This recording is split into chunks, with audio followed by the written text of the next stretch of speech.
Good evening, everyone. I'm Riley King, and welcome to the Riley King Newscast right here on the Riley King Network. Let's begin. First up, new website offers resources to those battling addiction in New Hampshire. Let's take a listen to the video from WMUR News 9.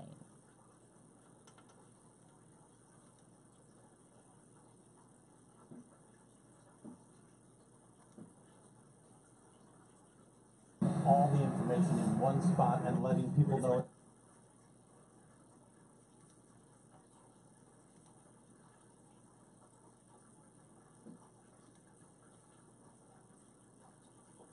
Tates knew that if we provided quality products and honest service, customers would come back again and again. Have things changed? Sure, but what hasn't is Bell-Tate's commitment to giving you a fair price and friendly service. Visit us at belltates.com.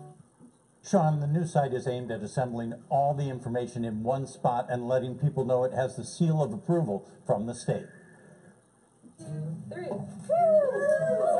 With the symbolic push of a button, a new resource for those struggling with addiction came online. The new website is newhampshirerecoveryhub.org. It's a one-stop shop. People can go there. You can find out about what's happening across the whole state. And then there's also an ability then to click in on a certain region. The new website is a partnership among Drug Free New Hampshire, the Bureau of Drug and Alcohol Services, and Peer Recovery Services at Harbor Homes. Dean Lemire was addicted to heroin and alcohol back in 2012. He recalls his search for help. The first place I went to was the internet to find a resource that was appropriate for me. He says it was tough to know back then who was legit. It took a lot of navigating, and I had to sift through some bad players. The new site will eliminate that uncertainty. We're starting with those kinds of programs that are funded by the state, because being funded by the state means that we have some oversight. We know what they are. They're not just someone jumping in and saying, put me on there. It's estimated that 60,000 people in New Hampshire are in recovery. But New Hampshire's drug czar says he thinks of it as impacting 60,000 families, and this new site will help them cope. To have a resource where not only the people that are going through that journey of recovery could access, but also their families, so they can lean on other people that have gone through it. I think it's very important to have that. The state says they may consider adding more sites to this in the future, but only after they've been thoroughly vetted by the state. You can find a link to this new website by going to our website, WMUR.com. Reporting live in the newsroom, Ray Brewer, WMUR News 9. Okay, and there you go on that video and that report.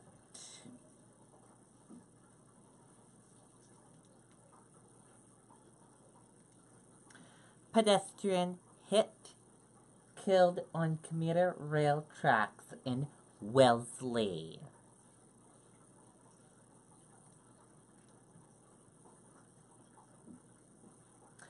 Commuter rail traffic through Wellesley is stopped Tuesday afternoon because of a fatality on the tracks, police said. The situation occurred near Central Street and Weston Road near Wellesley Square Station, where Sky 5 saw a stopped train. Transit police said a trespasser was struck and killed. Foul play is not suspected, transit police said. All trains on the Farmington/Worcester line may experience delays due to the investigation, the MBTA said. Passengers were seen disembarking from the halted train around 4:10 p.m. and walking beside the tracks past yellow crime scene tape back to Wellesley Square Station.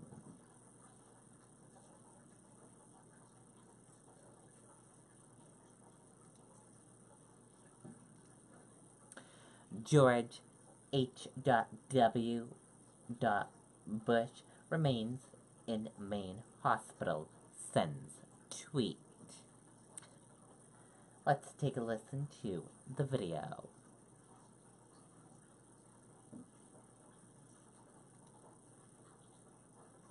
Chris and Bob are pretty happy with their used car from Lee. A Buick Encore. So cute, you just want to pinch its little fenders. It was, I think, the most pleasurable car buying experience I've ever had, honestly, really. Bob and the salesman. Still remain in the hospital. He was admitted Sunday to Southern Maine Healthcare in Biddeford, where he's taking a live look right now. A Bush family spokesperson telling us the former president has been experiencing low blood pressure and fatigue. This morning, an outpouring of support as he now enters his third day there. Mr. Bush reaching out on Twitter yesterday, though, saying he regretted missing the annual Memorial Day parade in Kennebunkport. This, of course, being his first trip to Maine since the death of his wife, Barbara, last month. Many Mainers and neighbors looking forward to his return to Walker's Point. Again, as of this morning, no changes in his condition. Meantime, if we do learn of any new developments, we'll keep you posted inside the WMTW News 8 app. Turn on those push notifications to get any breaking news. As we get them, we'll also be posting updates to our Facebook page. Okay, and there you go on that video and that report.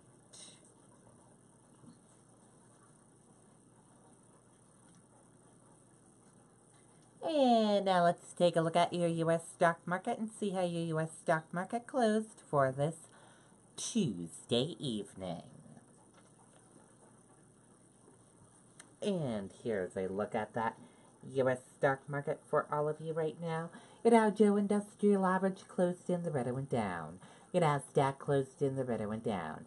S&P 500 closed in the red and went down.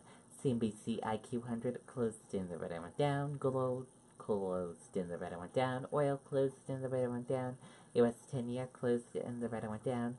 Euro/USD closed in the red and went down. And VIX closed in the green and went up.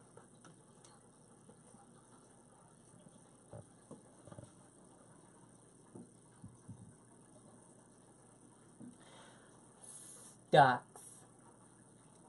Dow drops nearly 400 points after Morgan Stanley, JP Morgan lead bank stocks tumble. U.S. stocks sank Tuesday amid political turmoil in Italy that sent the euro tumbling and ongoing difficult trade talks with China. Bank stocks led the decline.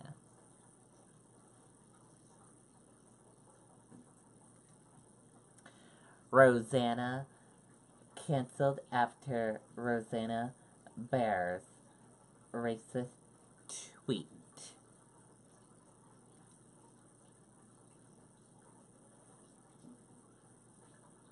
Let's take a listen to the video from ABC News.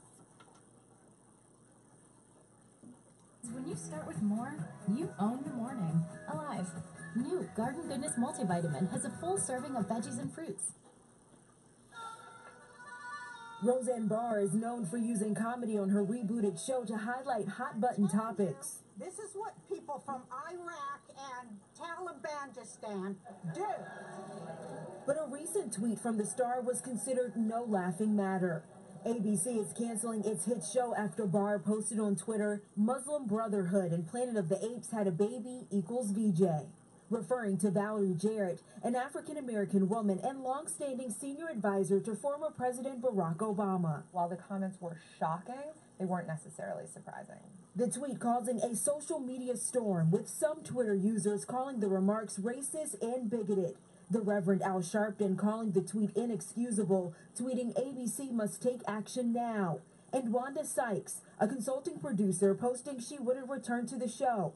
Even Sarah Gilbert, who plays Barr's daughter on the show, condemned the tweet, saying it does not reflect the beliefs of our cast and crew or anyone associated with our show. It's very difficult for a network to cancel such a big hit, and so a lot of the critics of Roseanne Barr are thrilled. Barr deleted the initial tweet, apologizing hours after the comment, saying she was sorry for making a bad joke about Jarrett's politics and her looks, and said she should have known better. But within hours of the tweets, ABC's president of entertainment, Channing Dungey, issuing a statement saying Roseanne's Twitter statement is abhorrent, repugnant, and inconsistent with our values, and we have decided to cancel her show.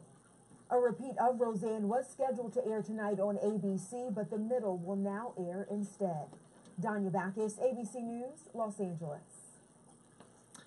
Okay, and there you go on that video and that report.